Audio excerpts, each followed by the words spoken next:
નમસ્કાર મિત્રો, learning જીકેની YouTube ચેનલમાં આપ સૌ મિત્રોનું સ્વાગત છે. મિત્રો, ટાટ હાયર સેકન્ડરીની એક્ઝામ નજીક છે ત્યારે મેથડની અંદર પૂછાતા પદ્ધતિશાસ્ત્રમાં પૂછાતા અમુક આઈએમપી પ્રશ્ન તમારી સમક્ષ રજૂ કરું છું પાર્ટ 1 તરીકે. પસંદ આવે તો આ સિરીઝ આપણે રોજ આગળ શરૂ રાખશું. સૌપ્રથમ પ્રશ્ન જોઈએ. તાસ આયોજન માટે હર્બટના પંચપદી સોપાનો જણાવો. તો સૌપ્રથમ છે તેમાં તો કે ટ્રીક યાદ રાખવા માટે પ્ર ર તુ સા ઉ એટલે કે પ્રસ્તાવના, ર એટલે રજૂઆત, તુ એટલે તુલના અને સંબંધ, શા એટલે સામાન્યીકરણ અને ઉ એટલે કે ઉપયોગ. સૌપ્રથમ જોઈએ તેમાં પ્રસ્તાવના. તો કે વિદ્યાર્થીના પૂર્વજ્ઞાનને જાગૃત કરી નવા પાઠ માટે રસ અને તૈયારી કરવી. રજૂઆત નવા વિષયનું સ્પષ્ટ, સરળ અને ક્રમબદ્ધ અને ઉદાહરણોની રીતે ચિત્રો અથવા તો શિક્ષણ સામગ્રીની મદદથી રજૂઆત કરવી. તુલના અને સંબંધ તો કે નવા જ્ઞાનની અગાઉના જ્ઞાન સાથે તુલના કરીને બંને વચ્ચેનો સંબંધ સ્થાપિત કરવો. સામાન્યીકરણ તુલના અને સંબંધને આધારે નિયમ, સિદ્ધાંત અથવા તો સામાન્ય તારણ સુધી પહોંચવું. ઉપયોગ પ્રાપ્ત થયેલા જ્ઞાનનો નવી પરિસ્થિતિમાં ઉપયોગ કરાવવો અને પ્રશ્નો, કસરતો અથવા તો પ્રવૃત્તિઓ દ્વારા પુનરાવર્તન કરાવવું. ત્યારબાદ પાઠ આયોજનના લાભાલાભ. તો કે પાઠ આયોજનના લાભાલાભ તેમાં મુખ્ય પહેલાં જોઈએ આપણે લાભ. તો કે શિક્ષણ કાર્ય સુવ્યવસ્થિત અને આયોજનબદ્ધ બને છે. શિક્ષકમાં આત્મવિશ્વાસ વધે છે. સમયનો યોગ્ય અને અસરકારક ઉપયોગ થાય છે. શિક્ષણના હેતુઓ સરળતાથી સિદ્ધ થાય છે. યોગ્ય શિક્ષણ પદ્ધતિ, શિક્ષણ સામગ્રી અને મૂલ્યાંકન પસંદ કરવામાં સરળતા રહે છે. વિદ્યાર્થીઓમાં રસ, સક્રિયતા અને સહભાગિતા વધે છે. શિક્ષણમાં એકરૂપતા, ગુણવત્તા જળવાઈ રહે છે. શિક્ષણ પ્રક્રિયાનું મૂલ્યાંકન સરળ બને છે. ગેરફાયદા જોઈએ તો કે પાઠ આયોજન કરવામાં વધુ સમય લાગે છે. દરેક વર્ગમાં આયોજન મુજબ શિક્ષણ આપવું હંમેશા શક્ય રહેતું નથી. અચાનક પરિસ્થિતિ અથવા તો વિદ્યાર્થીઓની જરૂરિયાત મુજબ ફેરફાર કરવામાં મુશ્કેલી પડી શકે છે.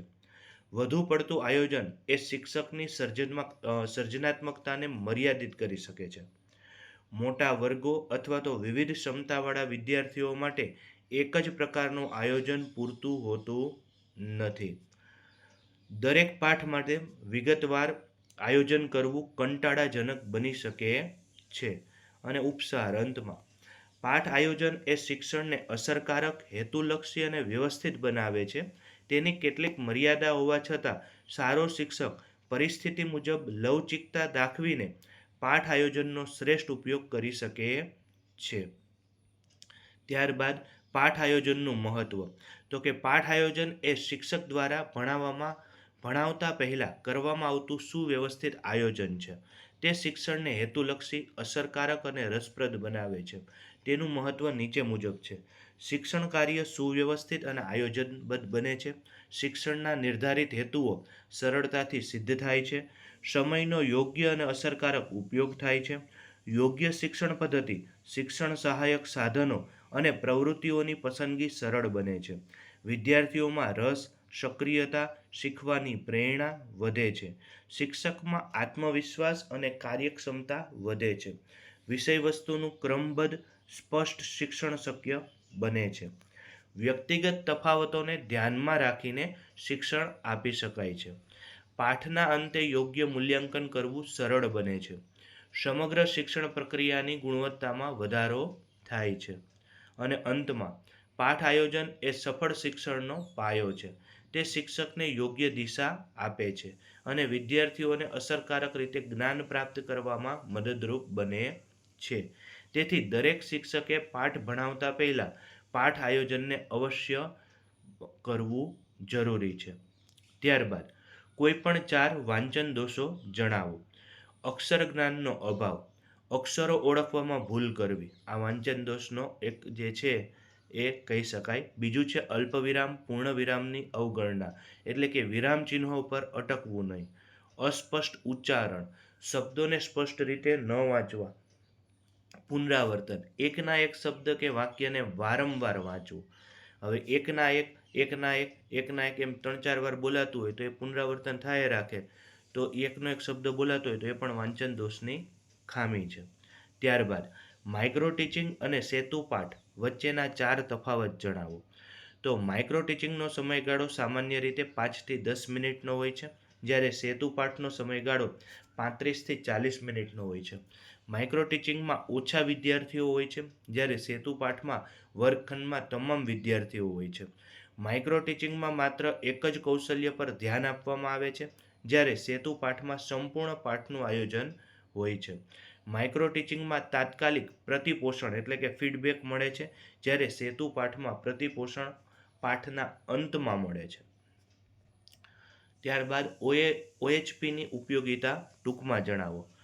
તો કે અહીંયા ઓવરહેડ પ્રોજેક્ટર એવો અર્થ થાય તો કે દ્રશ્ય શ્રાવ્ય સહાય જટિલ વિષયોને સરળતાથી સમજવા માટે પારદર્શક સ્લાઇડનો ઉપયોગ કરવામાં આવે છે. મોટા જૂથો મોટા વર્ગખંડમાં વિદ્યાર્થીઓને સ્પષ્ટ રીતે માહિતી દર્શાવવામાં મદદરૂપ થાય છે.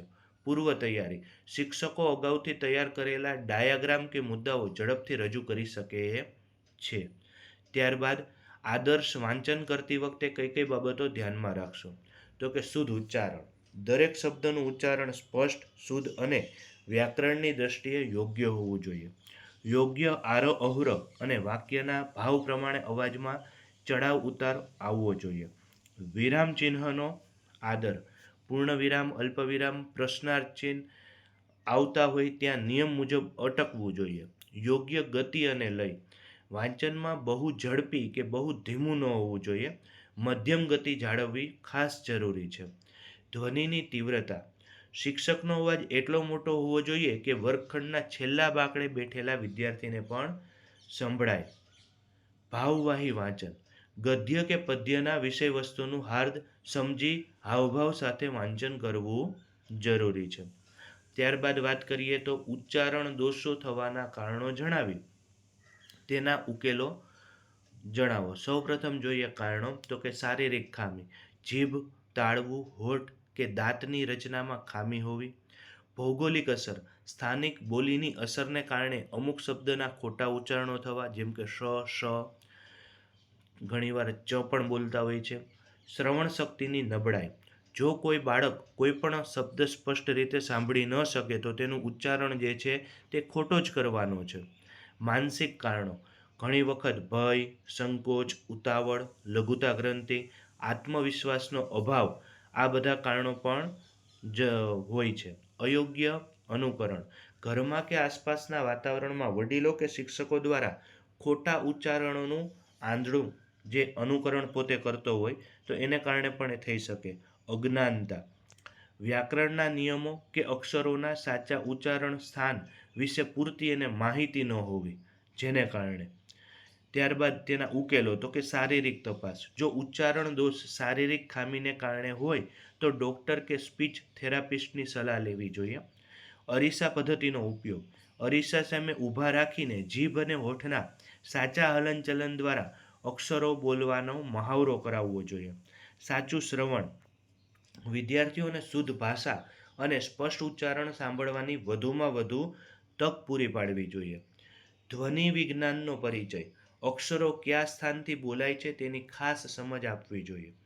માનસિક પ્રોત્સાહન, બાળક જ્યારે ખોટું બોલે ત્યારે તેને વઢવાની જગ્યાએ પ્રેમથી સુધારી અને તેનો આત્મવિશ્વાસ વધારવો જોઈએ. મિત્રો, વિડીયો પસંદ આવે તો લાઈક કરજો, અન્ય સુધી શેર કરજો અને કંઈ સૂચન હોય તો જરૂર જણાવજો. ફરી મળીએ આવા એક નવા વિડીયો સાથે. અસ્તુ. જય હિન્દ, જય ભારત.